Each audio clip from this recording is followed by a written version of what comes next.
If you want to lose weight, you gotta burn more calories in a day than you consume. And in order to do that, you can either increase your activity level or decrease your caloric intake. The latter of the two is going to be the focus of today's video. But that begs the question, how do you calculate what the appropriate amount of calories for you in a day would be, and how much of a caloric deficit should you be in?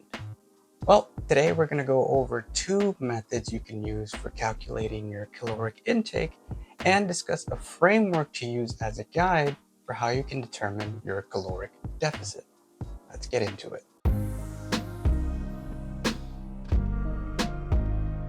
If you've been stuck at the same weight for weeks or even years, then I've got some good news for you. You're already eating at your maintenance calorie intake. So we can use this to our advantage by doing something very simple. For each of the next 7 days, I want you to log how many calories you ate for any one of those given days. And we're going to add up all 7 of those totals and divide them by 7. This is going to give you your average daily caloric intake, which we can then use later when we're calculating your caloric deficit. So hang on to that number. We're going to come back to it a little bit later.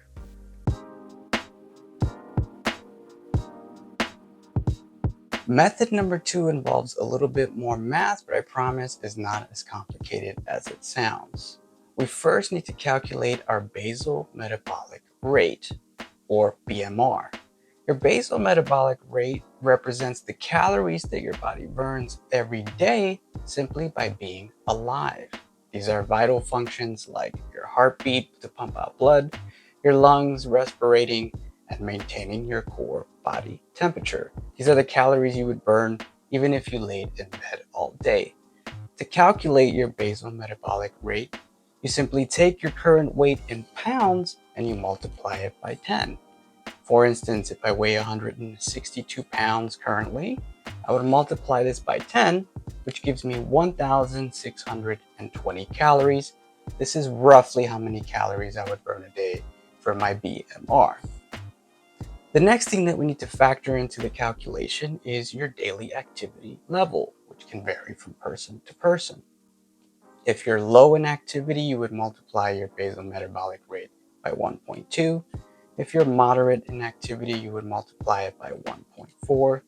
And if you're heavy in your activity levels, you would multiply it by 1.6.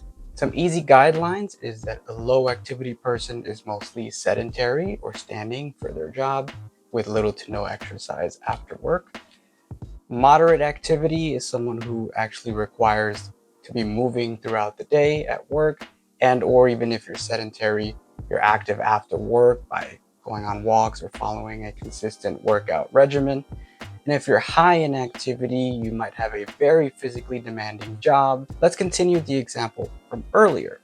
I know my BMR is 1,620 calories, and say I'm very low in my activity levels. I would then multiply that by 1.2, which is going to give me 1,944 calories.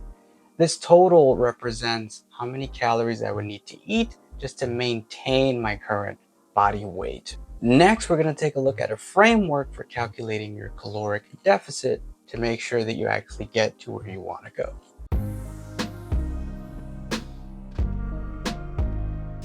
To start out, I recommend a daily caloric deficit of 200 calories. Now, this might not sound like much, but keep in mind that this is the amount that you're going to be in a deficit by every single day. And that's going to start to add up as the days go on and the weeks go on. You also don't want to have too high a caloric deficit to where you start to compromise on things such as your muscle mass and your bone density. 200 is the place you would start regardless of how overweight you think you are, because you can always start to ramp up this number versus if you go for a much more aggressive caloric deficit. Not only is it going to make the diet difficult to stick to because you're going to be really, really hungry, but you might do damage to your body that you then have to work hard to reverse later. Now that you're in your 200 daily caloric deficit, A guideline for how much weight you should seek to lose per week is anywhere between 0.5% of your body weight up to 1% of your body weight at most. This is going to maximize the chances that you're burning fat, but still keeping your hard gained muscle you don't want to lose. Going back to the example from earlier, if I weigh 162 pounds, then I should aim to lose no more than 1.6 pounds for my first week.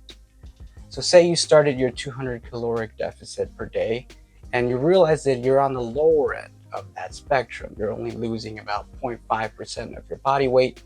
Then you're more than welcome to introduce another 200 caloric deficit into your diet so that you can start to lose a little bit more weight should you choose. There's also absolutely nothing wrong for staying on that track and continuing to lose at that weight, but use your best judgment.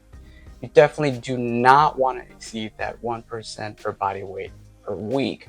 Otherwise, you're going to start to do some damage that might be hard for you to reverse later. So there you have it. 2 methods for calculating your daily caloric intake and a framework for prescribing what the appropriate daily caloric deficit should be.